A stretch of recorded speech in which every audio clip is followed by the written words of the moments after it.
اپنے رب کی پکار پر لبیک کہو، تمہارے ذمے ہے اس دین کے غلبے کی جد و جہد۔ یہ سب کچھ سن کر اعراض نہ کرو، پیٹھ نہ دکھاؤ، منہ نہ موڑ لو، بلکہ یہ کہ اپنے رب کی پکار پر لبیک کہو، حاضر ہو جاؤ۔ وہ جو فیض نے کہا تھا وہ انداز ہمارے اندر پیدا ہو کہ واپس نہیں پھیرا کوئی فرمان جنوں کا، تنہا نہیں لوٹی کبھی آواز جرس کی۔ جب بھی کال آف ڈیوٹی آئی ہے ہم حاضر ہو گئے۔ تو اللہ تمہیں پکار رہا ہے، تمہارا خالق اور تمہارا مالک، کہ اس کے دین کے اقامت کے لیے اپنے آپ کو لگا دو۔ تو آپ کہاں جا رہے ہو؟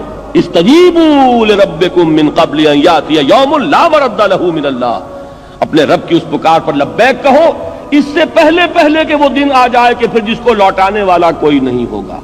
جب وہ گھڑی آ جائے گی موت کی، اس کے بعد کوئی نہیں ہے کہ جو آپ کو اس سے ایک دن کے لیے بھی مزید مہلت لے کر دے دے۔ وہ دن جب آئے گا تو کوئی ٹالنے والا نہ ہوگا۔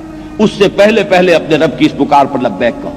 اب جب کوئی شخص یہ طے کر لیتا ہے تو اب سمجھنے کی بات ہے کہ اس کے لیے کیا لازمی اوصاف ہے اس جد و جہد کے لیے۔ ان میں اب آپ نوٹ کیجئے گا کہ یہاں کی ترتیب اب اپنی ترتیب ہے۔ سورہ مومنون کی آیات میں نے پڑھ کر سنائی، اول بھی نماز آخر بھی نماز، یہاں وہ بات نہیں ہے۔ سورہ معارج میں اول نماز آخر نماز، یہاں وہ بات نہیں ہے۔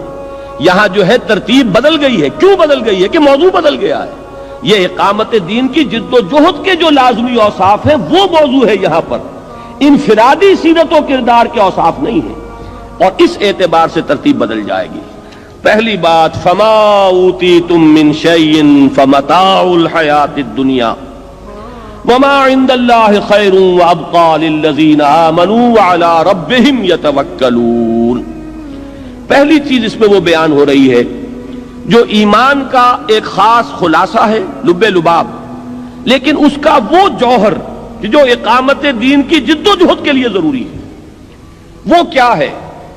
اس بات کا دل پر پورے طور پر نقش ہو جانا کہ اس دنیا میں جو کچھ بھی کسی کو ملا ہے وہ سوائے دنیا کے ساز و سامان کے اور کوئی اس کی حقیقت نہیں، برتنے کی چیز ہے، استعمال کی چیز ہے۔ اگر کہیں دنیا کی کسی شے کے لیے نگاہوں کے اندر کوئی قدر، اس کی کوئی عظمت، اس کی کوئی محبت، اس کے لیے کوئی طلب، اگر یہ چیز پیدا ہو جائے تو اقامت دین کی جد و جہد کی طرف پہلا قدم بھی نہیں اٹھے گا۔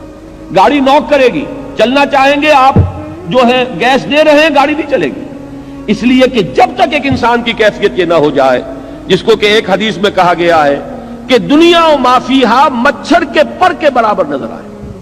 یہ بات جو حضور نے استعمال فرمائی کہ اللہ کی نگاہ میں اس دنیا و ما فیہا کی حیثیت مچھر کے پر کے برابر بھی نہیں ہے، اگر ہوتی تو وہ کسی کافر کو یہاں سے ایک گھونٹ پانی کا بھی نہ دیتا۔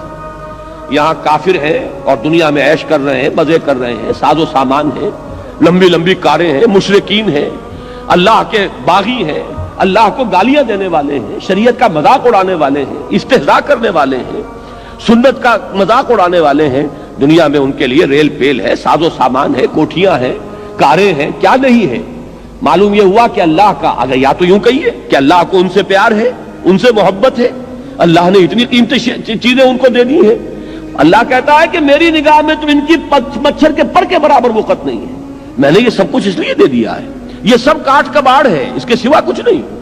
یہ تو تمہاری اپنی جو ہے ویلیو سٹرکچر تمہارا ہے، تمہاری نگاہوں میں ان شے کی جو ہے ان اشیاء کی عظمت ہے، ہماری نگاہوں میں ان کی کوئی قدر و قیمت نہیں۔